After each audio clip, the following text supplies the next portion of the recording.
ये बताएं आप लोग क्यों हंगामा करते रहे? क्यों आप लोग हंगामा करते रहे? क्यों हल्ला करते रहे? मैंने 1.5 से 2 घंटे की तकरीर की, आप लोग क्यों चिल्लाते रहे? क्यों आपने स्टेज को बदनाम किया? ये हजारों लोग बैठे हुए सब देख रहे हैं कि आप लोग बातचीत कर रहे हैं, मोबाइल चला रहे हैं, आप लोग इंजन हैं, आपको देख के वो पैरवी करते हैं। बस असद भाई आ जाएं, खड़े हो जाएं, नात पढ़ दें, यही है। 2 घंटे जो मैंने शरीयत पेश किया, कुरान हदीस पढ़ा, उसका क्या हुआ? ये सारा मजमा सुनता रहा और आप लोग चिल्लाते रहे और बात करते रहे और कहते हैं कि आलिमों का एहतराम नहीं है। गरीब नवाज ने कहा है कि आखिर जमाने में आलिमों को बकरी के चरवाही की तरह मारा और हकाया जाएगा। ये जाहिल खेत छोड़ के नमाज पढ़ने आएगा और आप सड़क पे रुमाल झाड़ेंगे और बोलेंगे आलिमों का एहतराम नहीं है। नहीं बोले आलिमों का एहतराम, खुद आलिम बन के दिखा दें। ये कौम तो पांव चूमने को तैयार है। आपको सारी कौम देख रही है।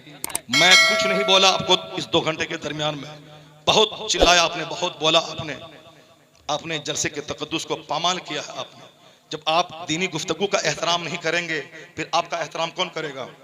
आप भी नात पढ़ने वाले को आप तरजीह देंगे, ये हदीस कुरान से ज्यादा ये कीमती आदमी है, तो फिर हदीस और कुरान बोलने वाला कोई नहीं रह जाएगा। फिर वही झाल बजाने वाला सब रहेगा। सब लोगों बोलेंगे कि जब गाना ही नात ही सुनना है तो नात बगैर कव्वाली के, बगैर मजामिर के क्यों सुने? वो मजामिर लाएगा और आपको भगा देगा।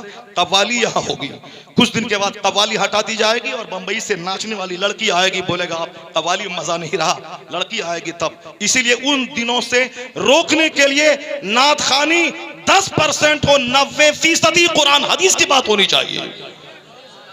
और तुमसे भी मैं कहता हूं कि सिर्फ नात सुन के अगर तुम भाग गया तो फिर तो ये काफिर तुम्हें मारेंगे, काटेंगे, नोचेंगे, तुम्हारी लाशों को गिराएंगे।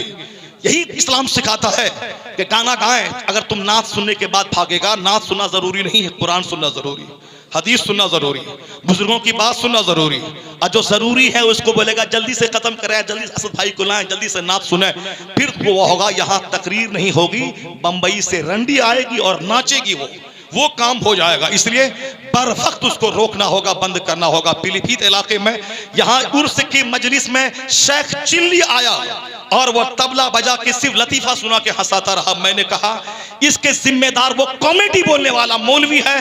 जब तुम कॉमेडी बोलेगा तो पब्लिक तो बोलेगी तुझसे अच्छी कॉमेडी तो शेख चिल्ली करता है। इसीलिए शेख चिल्ली को बुलाया।